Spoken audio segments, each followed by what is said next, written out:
કેશોદમાં પહેલા વરસાદે ગેરરીતિઓ ખુલ્લી પડતા રોડમાં ખાડા નથી, ખાડામાં રોડ છે। કેશોદ શહેરમાં આજથી 8 મહિના પહેલા જે વિસ્તારમાં તમે જાઓ ત્યાં રોડ રસ્તાના કામો રાતોરાત ચાલુ થતા શહેરીજનો ખુશ થઈ ગયા હતા। એઓની ખુશી ચોમાસા પહેલા વરસાદમાં માત્ર 4 ઇંચ વરસાદ પડતા ધોવાઈ ગયો છે। કેશોદ શહેરમાં મધ્યથી પસાર થતી રેલવે લાઇનના કારણે બે ભાગમાં વેચાઈ ગયેલ 4 ચોક વિસ્તારમાં અંડરબ્રિજનું કામ 5 વર્ષીય યોજનાની જેમ ગોકળ ગતિએ ચાલતું હોય ને પૂર્વ વિસ્તારમાં વસવાટ કરતા લોકોને આવવા જવા માટે ગાંધીનગર સોસાયટીના રસ્તેથી ગરનાળા નીચે થઈને શહેરી વિસ્તારમાં આવવાનો રસ્તો ઉપયોગમાં લેવો પડે છે। આ વિસ્તારમાં પહેલા વરસાદમાં ગોઠણડૂબ પાણી ભરાઈ જતા પાણી સાથે ધોળ ધોવાઈ જતા પરિસ્થિતિ એટલી કથળી છે કે રોડમાં ખાડાના બદલે ખાડામાં રોડ થઈ ગયો છે। કેશોદના ગાંધીનગર સોસાયટી વિસ્તારમાં પડેલા ખાડામાં વાહન ચાલકોએ સારો રસ્તો ગોતી રોડ પરથી મહા મુસીબતે પસાર થવું પડે છે। આ ખાડામાં મીટર મોહરમ નાખી ચાલવા લાયક બનાવવા નગરપાલિકા દ્વારા કામગીરી પ્રાથમિકતા આપી કરવામાં આવે તેવી માંગણી કરવામાં આવી છે। કેશોદ નગરપાલિકા દ્વારા રાજ્ય સરકારની સૂચના મુજબ 3 વર્ષની ગેરંટી પીરિયડ વાળા રોડ રસ્તા બનાવવા આદેશ હોવા છતાં પણ 6 મહિનામાં નવા બનાવેલા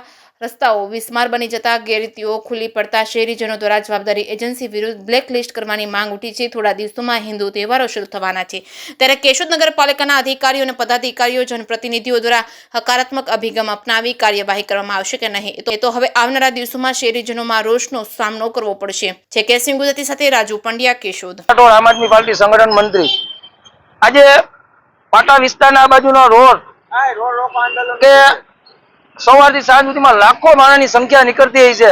આજે ગોઠણે ખાડા થઈ ગયા છે તો હું તંત્રને એટલું કહેવા માંગુ છું કે તમે ઉઠી જાઓ તો જાગો। આજે 4 વર્ષથી પુલિયાનું કામ ચાલુ છે, એ કામ તો પૂરું નથી કરી શકતા સરકાર, પણ આ રોડમાં ગોઠણે ખાડા પડી ગયા તો અત્યારે સમજીએ કે ચોમાસામાં ડામર નથી પાથરી શકતા પણ ટાયસ માટી નાખીને ખાડા તો પૂરી શકે ને। એટલે બે જોડી હાથ જોડીને નમ્ર વિનંતી નગરપાલિકાને, આ ચૂંટાઈ ગયેલા સભ્યોને બધાને મારી નમ્ર વિનંતી કે આ રોડનું તાત્કાલિક કામ કરે, નકર અમે આંદોલન કરશું અને રોડ બંધ કરશું। જય હિન્દ, જય ભારત। હું તો બાજુના ગામનો વતની છું, ફાગરી ગામનો દેવરાજભાઈ અમીરભાઈ। આ 4 વર્ષથી અમે ઓલો રસ્તો ભૂલી ગયા હોય તો અહીંયા જ હાલવાનું છે, પણ તો આમાં ખાડા ખબડા ટ્રાફિક એવડી થાય તો સરકાર આમાં કઈક ધ્યાન દે। નગરપાલિકા વાળા ખાડા તો પૂરા હોય, બીજું કઈ ન થાય તો કઈ નહીં, પણ રસ્તો જરાક તો હલાય એવું તો કરી શકે કે ન કરી શકે? હાલો આપણે રોડ નો બનાવે પણ આ ખાડા તો પૂરી શકે ને, કાયમી નો રસ્તો છે ને। હાલો આજ નથી નીકળવું, કાઈ નહીં નીકળે, પણ પ્રમદી તો અહીંયા જ નીકળવું ને પાછું। કોઈ પણ સભ્ય હોય, ધારાસભ્ય હોય, કોઈ પણ એને અહીંયા હોય તો એને આ કરાવવું જોઈએ। મારી તો એવી લાગણી છે કે આ કરાવે તો સારું, કારણ કે એક જ રસ્તો છે, બાયપાસે જાવ તો થાય, કાયમી 5 કિલોમીટર ફરવા જવું પડે। તો ગામડેથી આવીએ એમાંય પાછું ફરવા જવું તો કાયમી કેટલા કિલોમીટર ચડ્યા? મોંઘવારી આમ જ વધે છે ફેરવીને, બાકી કઈ નથી વધતી। બાકી કાયદેસર તો કઈ મોંઘવારી વધે એમ નથી, પણ તમારે બધે કાયદેસર નથી કરતા તો પછી શું થાય? એ અમારો પ્રશ્ન છે અહીંનો। મહેશભાઈ મકવાણા, હાલ છેલ્લા 4 વર્ષથી પૂર્વ અને પશ્ચિમની જનતા માટે આ એક જ ગાંધીનગર વાળો વોર્ડ નંબર 4 નો રોડ છે। આ અત્યારે ચોમાસાના હિસાબે સદંતર બિસ્માર હાલતમાં પહોંચી ગયો છે। તંત્ર દ્વારા કોઈ પણ જગ્યાએ ક્યાંય ધ્યાન દેવામાં આવતું નથી।